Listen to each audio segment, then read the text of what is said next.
For load management, Kawhi Leonard was ready to go against the Spurs and an old coach, Greg Popovich. Kawhi had a game-high 38 points on a regular season career-high 32 shots. He also had 12 boards and 4 steals in the Clippers' 103-97 win. So, Shannon, how impressive was Kawhi? Yeah, all right. Oh. I give him a B minus. Minus. I mean, hell, he should have had 38 points. He took 32 shots. Yeah. I mean, really? Now, I just saw James Harden the night before take 34 shots and get 59 points. Huh? Did I miss something? 1 assist, 4 turnovers. Jenny, I've been hearing about that playmaking. I've been hearing about the playmaking. And Kawhi, he got the ball in his hand because he couldn't make plays in San Antonio because Tony Parker and Manu. He couldn't make plays in Toronto because of Kyle Lowry. Sure. So, and Van Fleet. So now he playmaking. 1 assist? 1 assist? I'm like, well, something wrong with my TV. I started hitting my TV. I was like, what about that ball? All them assists that, I've been seeing 9 assists and 10. I hit my TV. I was like, TV. Yeah, because I was like, Skip keep telling me my TV on the brink. So I popped it upside the head. I was like, what up? Show clear. Your TV has a LeBron filter on it. It filters every assist out of Kawhi's hands, right? He had 1. Yeah. He had 1 assist, Skip, in 32 minutes. Yeah. When is the last time you know the game? My turn? No, that's not your turn. I'm trying to think. Has there ever been a game in which LeBron James had 1 assist? 1 is really? Is that all you do?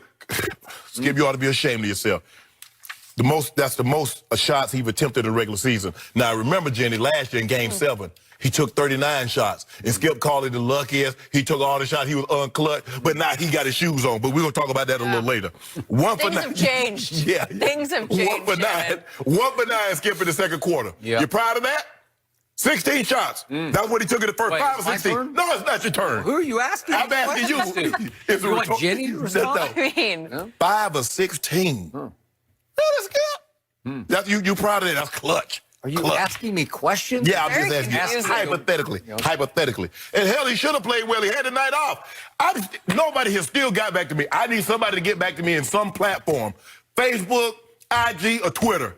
How long must you be on a new job? But I know California, we kind of friendly out here, employment kind of friendly out here. So you might just show up and get paid time off the next day, hell, for all I know. Really? But I'm just trying to figure out, because Kawhi Leonard is on a new job and already taking PTO. So he should have been fresh. Everybody else done played back-to-backs. He out there, he's chilling.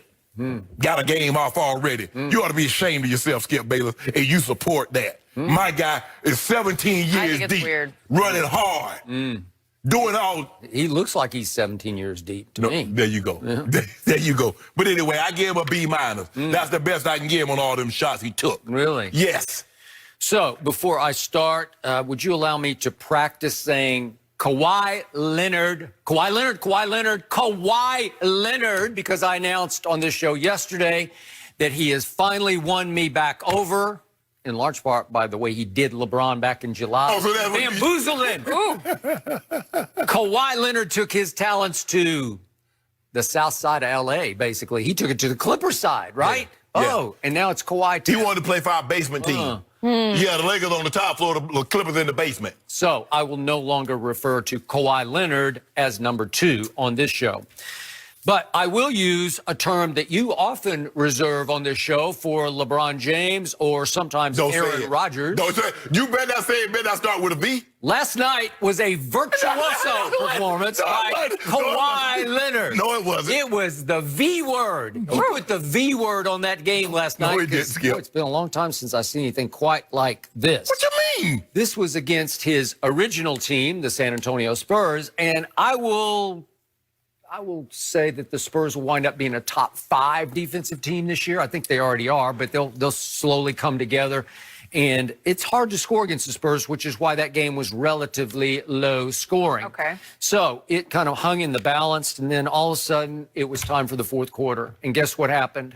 The V word happened. Virtuoso happened because Kawhi Leonard, in the fourth quarter, in the first 7 minutes that he played in the fourth quarter, scored 15 points. It's hard to do, 15 points. Can we see all those shots that he made? You can just see one after another. One was a 3, but it's just a lot of mid-range shots like that. And you know what? I'm going to go Jordan-esque. He does deserve to be called Jordan-esque from mid-range jumpers. Yeah. Those are Michael B. Jordan. Those are virtually unstoppable or maybe virtuosally unstoppable, Whatever. right? Yeah. That's he what tried they to are. get into acting like Because Michael B. Jordan, huh? Who in this league right now can hang and shoot mid-range jumpers like that man can?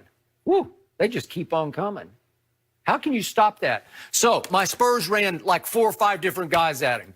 It's What defender they got? It's DeJounte. You don't think he can defend? Wait, did you just call DeJounte Murray defenseless? Well, maybe that's what he spent too much time, because he was offenseless. Oh, okay. Was he that? So who was? DeJounte. Well, he's on a minutes restriction because he's coming off a complete ACL reconstruction. Okay, so with the But he minutes can defend, and Derek White can really defend, and he tried Kawhi for a while, and then came DeMar DeRozan, then came Rudy Gay. They all tried him, and nobody could deal with him. Minutes restriction, not points restriction. So it doesn't matter if you play 10, 15 minutes. Really good. Skip, he had 8 points. Yeah, keep talking because your Lakers are going to have to face these. Yes, and they'll play like world beaters. And LaMarcus Aldridge should have bought a ticket because he watched the game. He didn't do nothing. Yeah, don't say that word. Good catch. Yeah. Boy, he made me. I'm like, and he up there, he gonna run. Oh, but I was so mad with that joker there. Yeah. I can't believe that, Skip. And y'all paying him $28 million a year for what? Hold up, how many? Let me find out. 5 points, Skip Bayless. LaMarcus Aldridge played 35 minutes. Oh, let me take that back. He played 35, 38. So he played 36 minutes and gave you 5 points. He's an all-star. That's not good. You ought to be ashamed of yourself. Every couple of nights he's an all-star, and then a couple more he's not. Always said that. The bottom line to that game last night was the Clippers had Kawhi Leonard and the Spurs did not. It came down right to that because starting fourth quarter, he just said, I'm sorry, I own this game. Sorry, Pop. And by the way, he and Pop were real No. They kind of hugged. No. Hold on. I thought you said, hold on. Now, you remember opening night where you see Kawhi, he's an assassin. He ain't talked to nobody. But I could have swore I saw him talking to Patty Mills. I could have swore I saw him talking to DeJounte Murray. What happened to the assassin? You know what he did? He pulled an assassin on LeBron James, and there's no way he's going to fraternize to the guy he's dethroning in L.A. as we speak. It is Kawhi town. All I'm saying is that LeBron, when he plays Cleveland, watch how he is with Kevin Love and Tristan after the game. When he played Miami, look how he was with D. Wade and saying, it seemed like Kawhi Leonard wasn't going to talk to anybody. Guys normally talk to the guys that they know they're friendly with or they played with after the games. That's all I'm saying. But you made it seem like, oh, not the Terminator. The Terminator is emotionless. You see, he tried to get in the acting. He don't call that an acting bug. Rotten Tomatoes. Rotten Tomatoes gave him 100 Rotten Tomatoes for that ad. 100. But that was the point. Just it was watch. playing off of it. He will give no love to LeBron or to Anthony Davis. We don't want no love. We don't want no love. Well, we'll see what he's on criminal. You know what? He is dethroning you in your house. In your house. Skip, he in the basement. It's come to that. He in the basement. He's Really? not in the basement. I don't think he's in the basement. Making his way up. He in the I basement. think he's front and center. Whew. They're going to have to rename Staples Kawhi's or something. No, we ain't going to name it nothing. Skip, look here. I know after you. I'm just, hold on. Wait a minute. You all giddy. He did that to your team. Yeah. I know. That's what I was I was confused in awe. I just sat back and said, that's too good. You know, every once in a while, you know how it is on the playground, you just step back and say, that's too good. Well, what about that time when Kyrie and LeBron did that number on your Spurs in San Antonio? You remember that? When Kyrie, Kyrie dropped like 50 plus, and LeBron had like a 30-point triple-double or something. Yeah. I don't remember you coming out here talking like that. Yeah, I did. I said Kawhi was just unstoppable. No, you said Kyrie. Sorry, Kyrie. Kyrie was unstoppable. So what about LeBron? I don't remember that he played. Did he? Well, I mean, it got so crazy at the end, it went to overtime. Remember, Kyrie forced overtime with like a 40-foot shot. Yeah. I said, well, okay. That step back. It's yours. Yeah. It's yours. You can have this one. Yeah. Okay? Because you can't stop that. You know how Kyrie gets sometimes. Yeah. So what we going to do? So we going to pretend like Trez, who's leading the NBA in field goal percentage, 74%, giving you 20 on a nightly basis. So we going to pretend like he did nothing last night. Here's what I'm going to pretend. There's no Paul George right now, and where you're going to be in trouble is when Paul George comes back, because that's already a good defensive team to start with. Right. And they were stifling last night. They were all up in LaMarcus Aldridge. He couldn't get a shot off. Skip, Do you see what Anthony Davis? I just want to know who's going to guard Anthony Davis. You always ask me that, and then Trez guarded him in the fourth quarter of the Clippers-Lakers game. So you think took him out of the game? So wait a minute, you just brought up the fact that Anthony Davis scored 0 against the Clippers on opening night. How many shots he take? He ain't like somebody else I know, ball hogging, taking up all the shots. Paul George gonna want some of them shots when he come back. Was Anthony afraid to take shots? I don't know. I'll afraid. bet he'll have more than 2 shots on Christmas. 7 of 9 in the fourth quarter.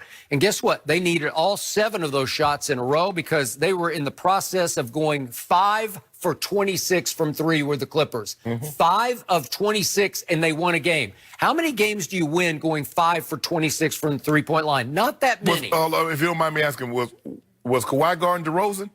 Because the damn game, you gotta in your bias. As you are, because you picked the Nationals after Jessica Mendoza. Sat here and convinced you. Talking about you right now. There we go. I got it. But what I'm saying to you is this: if you have a 2-1 lead and you're 8, keep this into consideration. We're talking about starting pitchers who show up and pitch 6 to 7 innings. We just witnessed Greinke, who's the 3rd starter, go 6 1/3 full innings, okay, and hold them to 1 hit ball. Why is it wrong for me to then say, okay, Cole is better, and he only got 2.5 innings that he would have to pitch? Why couldn't he shut down and hold him to a 2-1 lead? You watched Madison Bumgarner years ago against Kansas City on 3 days rest, if I remember correctly. Take the complete game. Don't tell me that it's far beyond the realm of comprehension. As much as I love Soto, and as much as I respect Hendricks and all of these boys, and Rendon, I can't forget him. Don't tell me that it is beyond the realm of comprehension on your own turf for a game 7 for the best player who's probably going to win the Cy Young to hold you scoreless and took the lead. Come on. I'm taking that bet. Cole would have pitched well, been pitching well, like I can't even remember the last time he gave that a good run. Right. So you have a good shot at it. He has those chances. That's still a long way from saying he would have gotten 11 out and not given up the run for the 1-day game. We agree with that. Here's what I was saying earlier about that everything. I think it's in front of him, fundamentally didn't understand. The high-level moment is not when you're up a couple runs in the 9th inning with no one on base, right? I don't know what he was saying Cole. The high-level moment is that the other team is feeling themselves. They're coming back on you. It's a 1-run game. Right. It's late. It's the 7th.